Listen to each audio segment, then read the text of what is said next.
الحمد لله وكفى وسلام على عباده الذين اصطفى أما بعد فأعوذ بالله السميع العليم من الشيطان الرجيم بسم الله الرحمن الرحيم رب اشرح لي صدري ويسر لي أمري واحلل عقدة من لساني يفقهوا قولي رب زدني علما معزز سامعات، عزیز طالبات،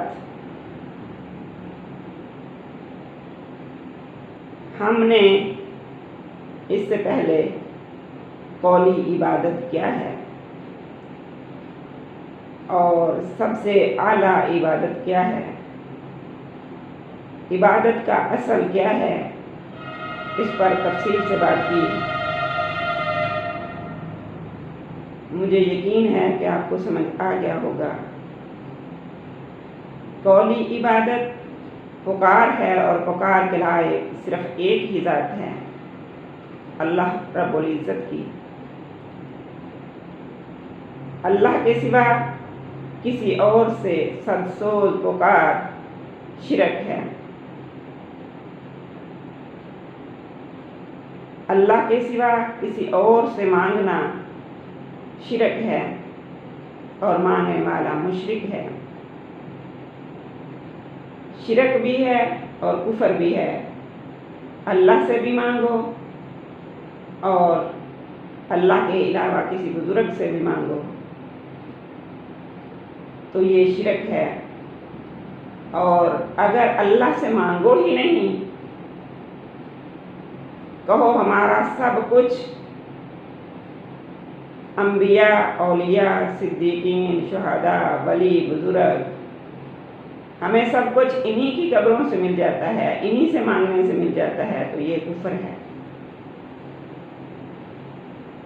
اگر قرآن مقدس کھول کر دیکھو تو پتہ چلتا ہے کہ اللہ کے انبیاء نے، ہر نبی نے اپنی اپنی مصیبت میں، اپنی اپنی تکلیف میں کس کے لیے پکار کی، کس کو پکارا، تو ہمیں واضح جواب مل جائے گا۔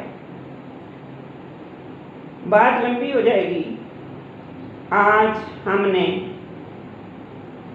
نمبر 2 عبادت کی قسم یعنی بدنی عبادت، اس پر بات کرنی ہے کہ بدنی عبادت کیا ہے۔ تو جی آئیے عبادت کی دوسری قسم بدنی عبادت کی تشریح کرتے ہیں۔ بدنی عبادت وہ عبادت ہے جس کا تعلق انسان کے جسم، انسان کے بدن سے ہے، جیسے قیام کرنا، رکوع کرنا، سجدہ کرنا، التحیات میں 2 زانوں بیٹھنا، بیت اللہ کا طواف کرنا، حجر اسود کو بوسہ دینا، مسجد میں اعتکاف کرنا، روزہ رکھنا، یہ سب کام عبادت میں ہیں، یعنی بدنی عبادت۔ اور یہ صرف اور صرف کس کے لیے کرنی ہے؟ اللہ رب العزت کے لیے۔ اس کے علاوہ کوئی اور اس عبادت کے لائق نہیں۔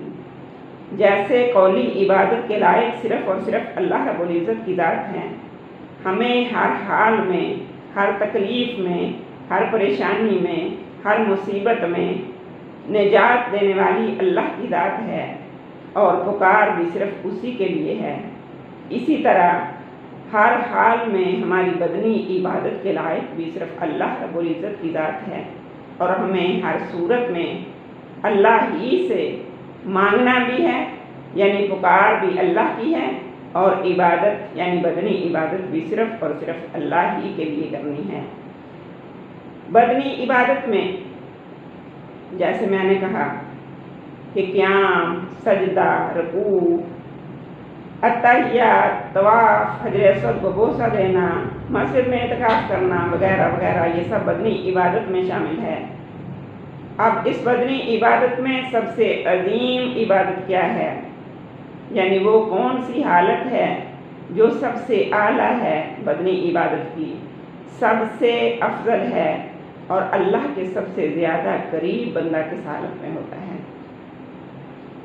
تو جی سنیے ذرا، بدنی عبادت میں سب سے عظیم عبادت، یعنی بدنی عبادت جس حال میں بھی کرو سب سے افضل حالت سجدہ ہے، سب سے عظیم عبادت سجدہ ہے۔ بعض روایات میں آتا ہے کہ بندہ جب سجدہ کرتا ہے تو اللہ تعالیٰ کے قدموں میں سر رکھ دیتا ہے۔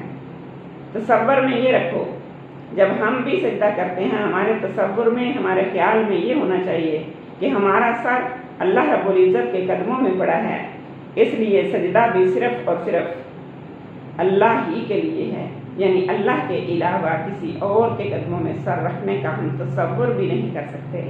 جو شخص اللہ کے سوا کسی غیر کا سجدہ کرے گا تو یہ سجدہ اس کی عبادت بن جائے گا، اور سجدہ کرنے والا شخص مشرک ہو جائے گا۔ قرآن مجید میں اللہ رب العزت نے انداز بدل بدل کر اسے بیان فرمایا ہے کہ سجدہ کے لائق صرف اور صرف میں ہوں۔ ارشاد ہوتا ہے، یا ایھا الذین آمنوا ارکعوا واسجدوا واعبدوا ربکم۔ سورہ حج میں اللہ رب العزت ارشاد فرما رہے ہیں، اے ایمان والو،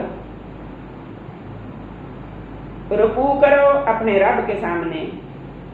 رکوع میں بھی انسان جھکتا ہے، جھکنا کس کے سامنے ہے؟ معلوم ہوا کہ جھکنا اللہ کے سامنے ہے، کیونکہ اللہ نے واضح ارشاد فرما دیا، یا ایھا الذین آمنوا ارکعوا، کہ اے ایمان والو جھکو کس کے سامنے؟ صرف اور صرف اپنے رب کے سامنے۔ اسجدوا، سجدہ بھی کرو اپنے رب کے سامنے، جھکو بھی اپنے رب کے آگے، یعنی رکوع بھی اپنے رب کے آگے کرو اور سجدہ بھی اپنے رب کے آگے کرو۔ وَاعْبُدُوا رَبَّكُمْ، اور عبادت بھی اپنے رب کی کرو، یعنی رکوع اور سجدہ عبادت ہے، بدنی عبادت، اور اللہ نے حکم فرما دیا کہ یہ کس کے لائق ہے؟ صرف اور صرف اللہ رب العزت کے۔ ایک اور مقام پر ارشاد فرمایا، لا تسجدوا للشمس ولا للقمر، سورج اور چاند کو بھی سجدہ مت کرو، کیونکہ پہلی امتیں ایسے کرتی تھیں۔ اللہ رب العزت فرما رہے ہیں سورج اور چاند کو بھی سجدہ مت کرو۔ کس کو کرو؟ وَاسْجُدُوا لِلَّهِ الَّذِي خَلَقَهُنَّ إِن كُنتُمْ إِيَّاهُ تَعْبُدُونَ، سجدہ صرف اس اللہ کا کرو جس نے انہیں پیدا فرمایا، جس نے سورج اور چاند کو پیدا فرمایا۔ سجدے کے لائق بھی ان کا پیدا کرنے والا ہے، ان کا خالق ہے۔ اگر تم خاص اسی کی عبادت کرتے ہو، ان کنتم ایاہ تعبدون، اگر عبادت کے لائق صرف اللہ ہے تو پھر سجدے کے لائق بھی صرف اللہ ہے، اور سورج اور چاند کو سجدہ نہ کرو۔ ایک اور مقام پر حضرت مریم علیہ السلام کو اللہ رب العزت خطاب فرماتے ہوئے فرما رہے ہیں، یا مریم اقنتی لربک واسجدی وارکعی مع الراکعین، اے مریم علیہ السلام، فرما بردار رہ اپنے رب کے لیے اور سجدہ کر اور رکوع کر، رکوع کرنے والوں کے ساتھ۔ یعنی اللہ رب العزت نے حضرت مریم علیہ السلام کو بھی یہی حکم دیا کہ رکوع اور سجدے کے لائق صرف اور صرف تیرا رب ہے، رکوع اور سجدہ صرف اور صرف اپنے رب کو کر۔ غیر خدا کو سجدہ کرنا بہت بڑا شرک ہے، بہت بڑا کفر ہے۔ اللہ رب العزت نے اللہ کو سجدہ کرنے کی وضاحت اور تشریح سورہ سبا میں ہدہد کے واقعہ میں ڈیٹیل سے بیان فرما دی۔ اتنی سمجھ تو خداوند قدوس نے پرندوں تک کو عطا فرمائی کہ سجدہ کے لائق جو ذات ہے وہ صرف اور صرف اللہ کی ہے، اللہ کے سوا کوئی ذات سجدہ کے لائق نہیں۔ حضرت سلیمان کے دربار میں، کیونکہ حضرت سلیمان علیہ السلام کو کائنات کی ہر چیز پر سلطنت اور حکومت تھی، حضرت سلیمان کے دربار میں پرندہ ہدہد بغیر اطلاع دیے دربار سے غائب ہو گیا۔ مختصر بیان کر رہی ہوں۔ حضرت سلیمان علیہ السلام سخت ناراض ہوئے۔ آج ہم کسی دفتر میں، کسی اسکول میں اپلیکیشن دیے بغیر چھٹی کر لیں تو ہمارا باس، ہمارا سر بھی اس بات کے بارے میں پوچھنا کا حقدار ہے اور پوچھتا ہے کہ تم کل کہاں تھے۔ حضرت سلیمان علیہ السلام کو چونکہ تمام چیزوں پر، تمام پرندوں پر، جانوروں پر حکومت تھی، جن و انس پر، تو حضرت سلیمان علیہ السلام ناراض ہو گئے ہدہد کو غائب پا کر، اور غصے میں آ کر فرمایا کہ اسے آ لینے دو، میں نے اسے اس حرکت کی، اس غیر حاضری کی سخت سزا دینی ہے، یا میں اسے کڑی سے کڑی سزا دوں گا یا میں اسے ذبح کر دوں گا۔ یہی عرض کر رہی تھی کہ سرکاری اور غیر سرکاری ملازمت کرنے والے حضرات جو ملازمت کے اوقات میں سستی کرتے ہیں، غیر حاضری کرتے ہیں، غور فرمائیں۔ تھوڑی دیر کے بعد ہدہد آ گیا۔ جی عرض کر رہی تھی ہدہد کی واقعہ۔ تھوڑی دیر کے بعد ہدہد آ گیا۔ درباریوں نے کہا، یعنی باقی پرندوں وغیرہ نے، آج تیری خیر نہیں، حضرت سلیمان علیہ السلام بہت غصے میں ہیں، تیری غیر حاضری کا سختی سے نوٹس لیں گے۔ ہدہد نے ان کی بات کی کوئی پرواہ نہ کی، کیونکہ اس کے پاس تو مدلل دلیل تھی، اس کے پاس تو واضح دلیل تھی، اس کے پاس تو واضح ثبوت تھا، وہ تو بہت بڑی خبر لے کے آیا تھا۔ دربار میں پیش ہو گیا اور اپنی غیر حاضری کی وجہ بتلاتے ہوئے ایک پرجوش، مؤثر اور توحید سے لبریز تقریر کی۔ اللہ تعالیٰ کو، سبحان اللہ تعالیٰ کو اس کی یہ تقریر اتنی پسند آئی کہ اسے قرآن کے اوراق میں جگہ دے دی، ہمیں اور آپ کو بتلانے کے لیے، مجھے اور آپ کو سمجھانے کے لیے کہ دیکھو پرندے بھی میری وحدانیت کی کیسے تعریف کر رہے ہیں، کیسے اعلان کر رہے ہیں۔ کہتا ہے ہدہد کہ میں قوم سبا کی ایک خبر لایا ہوں۔ کیا خبر ہے؟ حضرت سلیمان علیہ السلام نے پوچھا کہ کیا خبر لائے ہو؟ ہدہد کہتا ہے کہ میں نے وہاں دیکھا کہ ایک عورت حکمران ہے۔ صرف یہی نہیں دیکھا، وجدتها وقومها، میں نے اس حکمران عورت کو بھی دیکھا اور اس کی قوم کو بھی دیکھا۔ کیا دیکھا؟ ہدہد بیان کر رہا ہے، یسجدون للشمس من دون اللہ، وجدتها وقومها یسجدون للشمس من دون اللہ۔ سبحان اللہ۔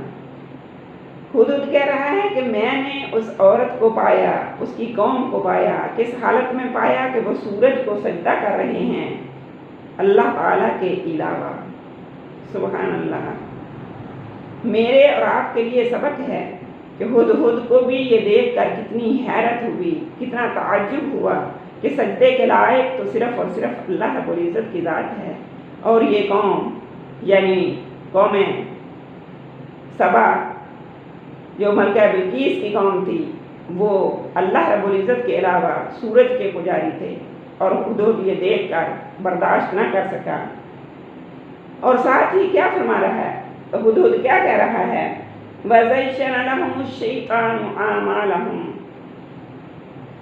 اس میں بھی ہمارے لیے بہت بڑا سبق ہے۔ یعنی ہدہد حضرت سلیمان علیہ السلام کو آ کر بتا رہا ہے کہ وہ لوگ اللہ کے علاوہ سورج کے پجاری تو ہیں ہی، لیکن ان کو اس بات میں کس نے لگایا؟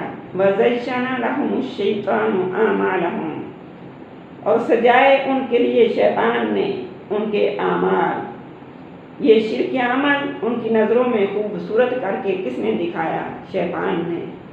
معلوم ہوا کہ شرک کی ابتدا انسان سے کس نے کروائی؟ شیطان نے، اور اس کی گواہی بھی ہدہد دے رہا ہے۔ جہاں اللہ رب العزت کی وحدانیت کی گواہی دے رہا ہے کہ وہ اللہ کے سوا سورج کو سجدہ کر رہے ہیں، ساتھ ہی ہدہد یہ بھی کھول کر بیان کر رہا ہے کہ وہ عمل، وہ شرکیہ عمل ان سے کس نے کروایا؟ شیطان نے۔ لہٰذا بات لمبی ہو جائے گی، پچھلے واقعہ کو ذہن میں رکھتے ہوئے کہ میں نے آپ کو بتایا تھا کہ اس ملعون نے، شیطان نے کس طرح انسان، بھولے والے انسان کو شرک کی طرف کس طرح مائل کیا، اور آج ہدہد بھی یہی بات کر رہا ہے۔ ہدہد اپنا بیان جاری رکھتے ہوئے کہتا ہے، یہی بات نہیں کی اس نے، اپنا بیان جاری رکھتے ہوئے حضرت سلیمان علیہ السلام سے کہہ رہا ہے اللہ یسجدوا للہ الذی یخرج الخبء فی السماوات والارض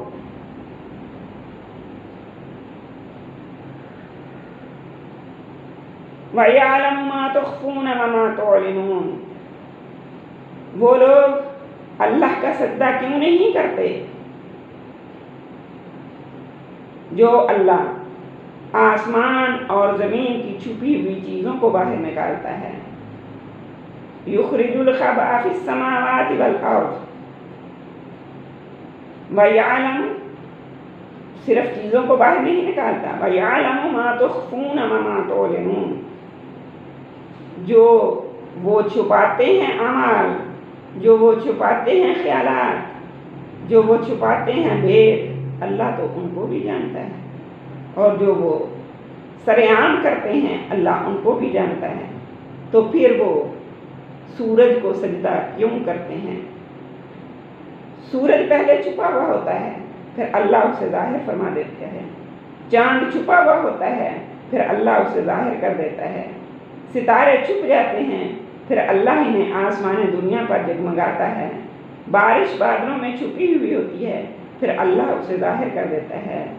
زمین کے اندھیروں میں ذمہ دار دانہ چھپا کر آتا ہے، پھر اللہ رب العزت زمین کا سینہ چیر کر اسے باہر نکالتے ہیں۔ پھر ایک روز قبروں میں چھپے ہوئے مردوں کو زندہ کر کے اللہ رب العزت باہر نکالے گا۔ جو اللہ اتنی طاقت اور اتنی قدرت کا مالک ہے، اسے چھوڑ کر سورج کا سجدہ کرتے ہیں، جو سورج خود طلوع ہوتا ہے، یعنی خود طلوع و غروب ہو رہا ہے اللہ کے حکم سے، یعنی اپنے طلوع ہونے میں، اپنے غروب ہونے میں وہ خود اللہ کا محتاج ہے۔ تو یہ لوگ اللہ کو چھوڑ کر اس سورج کی کو سجدہ کیوں کر رہے ہیں، اس سورج کی پوجا کیوں کر رہے ہیں؟ یہی بس نہیں کی، دوسری دلیل دیتے ہوئے ہدہد کہتا ہے وَيَعْلَمُ مَا تُخْفُونَ وَمَا تُعْلِنُونَ، جو چیز تم چھپاتے ہو، جو دل کے اندر وسط سے لاتے ہو، اسے بھی اللہ جانتا ہے، اور جو کچھ ظاہر کرتے ہو اسے بھی اللہ جانتا ہے۔ یعنی وہی عالم الغیب ہے، باریک بین ہے، اس سے کوئی چیز مخفی اور پوشیدہ نہیں ہے۔ اللہ اکبر۔ ذرا ہدہد کے دلائل پر غور فرمائیے۔ ہدہد بھی یہی کہہ رہا ہے کہ ان دو صفتوں کا تذکرہ، یعنی اللہ رب العزت کی انہی دو صفتوں کا تذکرہ کر رہا ہے جو الہ کے لیے ضروری ہیں، یعنی مختار کل ہونا اور عالم الغیب ہونا۔ مختار کل ہونا بھی اللہ کی صرف صفت ہے، اور عالم الغیب ہونا بھی صرف اللہ کی صفت ہے۔ ہدہد ان دو صفتوں کا تذکرہ کر کے، ان دو صفتوں کو بیان کر کے نتیجہ کیا نکالتا ہے؟ اللہ لا الہ الا هو رب العرش العظیم، سبحان اللہ۔ جب یہ دو صفات اللہ کے ساتھ خاص ہیں تو پھر معبود تو صرف وہی ہے، معبود حق بھی صرف وہی ہے، اللہ بھی صرف وہی ہے، اس کے سوا کوئی الہ نہیں، اس کے سوا کوئی معبود نہیں۔ اور جب معبود صرف اور صرف وہی ہے تو پھر سجدہ کے لائق، ہر بدنی عبادت کے لائق بھی صرف وہی ہے، اس کی سوا کسی اور کی بدنی عبادت بھی جائز نہیں، اس کے سوا کسی اور کا سجدہ بھی جائز نہیں۔ سجدے کے بارے میں یعنی بدنی عبادت کے بارے میں، سجدے کے بارے میں بہت سارے ارشادات نبوی بھی ہیں، جیسے کہ آپ نے بارہا دفعہ یہ بات سنی ہوگی کہ اللہ کے رسول صلی اللہ علیہ وسلم نے فرمایا کہ اللہ رب العزت اگر کسی کو سجدے کا حکم دیتے تو اللہ رب العزت عورت کو حکم دیتے کہ وہ اپنے خامند کو سجدہ کرے۔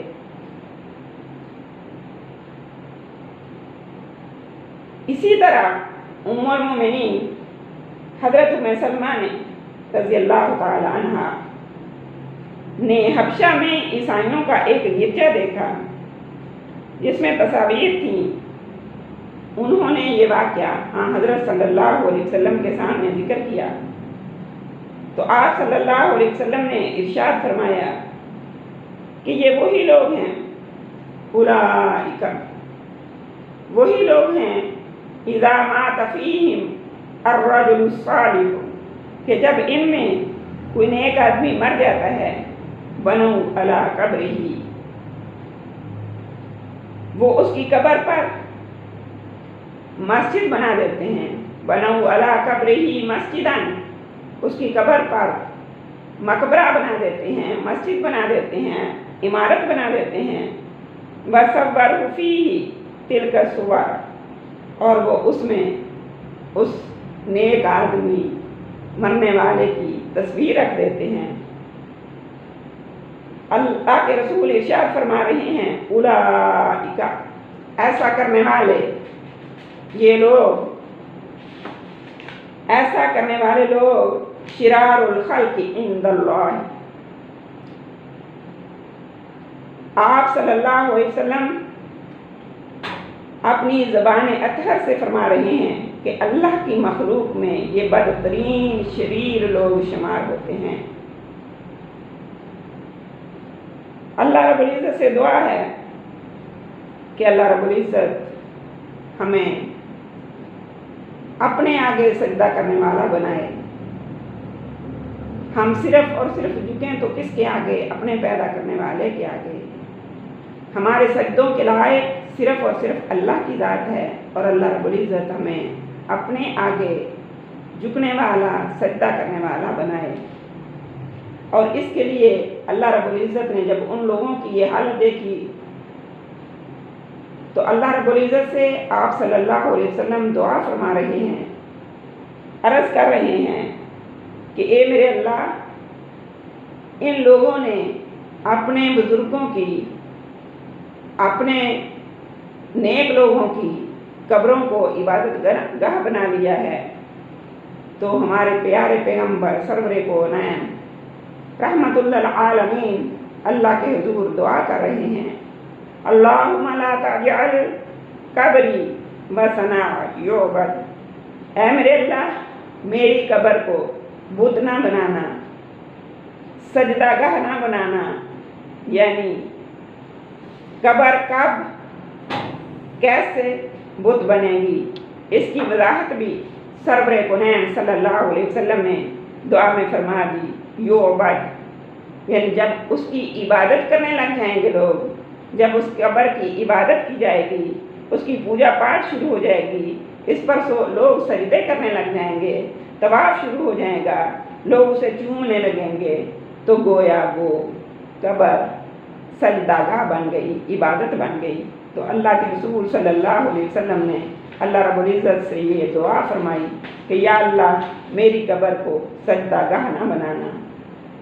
پھر امت کو رحمت کائنات نے تلقین کرتے ہوئے فرمایا لا تجعلوا قبری عیدا، لا تجعلوا قبری عیدن، لوگوں میری قبر کو میلہ گاہ نہ بنانا کہ وہاں سال بسال عرس ہونے لگ جائیں، میلے لگنے لگ جائیں، کہ تم لوگ مجاور بن کے بیٹھے ہو اور قبروں کی پوجا، قبر کی پوجا شروع ہو جائے۔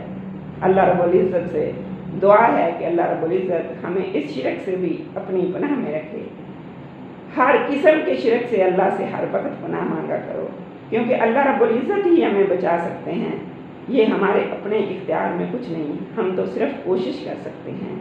اگر کوئی بندہ کفر و شرک سے بچا ہوا ہے تو وہ صرف اللہ رب العزت کا احسان ہے، اللہ رب العزت کا بہت بڑا احسان ہے، اور ہمیں ہر وقت اس احسان کے لیے اللہ کے دربار میں سر مسجود رہ کر اللہ کا شکر ادا کرنا چاہیے، چلتے پھرتے اللہ کا شکر ادا کرنا چاہیے، یعنی قولی عبادت، اور سجدے میں سر رکھیں تو سجدہ بھی شکر کا ادا کرنا چاہیے کہ یا اللہ تیرا شکر ہے تو نے ہمیں اس شرک، اس کفر، اپنی نافرمانی، اپنی ناپسندیدگی کے عمل سے بچایا ہے۔ اللہ رب العزت مجھے اور آپ سب کو اس شرک سے ہمیشہ بچا کے رکھے اور خاتمہ ایمان پر ہو، یہ بھی دعا کرتے رہیں۔ بات بہت لمبی ہو جائے گی، اس لیے یہی پہ ختم کرتی ہوں، انشاءاللہ پھر اس پر مزید بات ہوگی۔ صدق اللہ العظیم وما علینا الا البلاغ المبین۔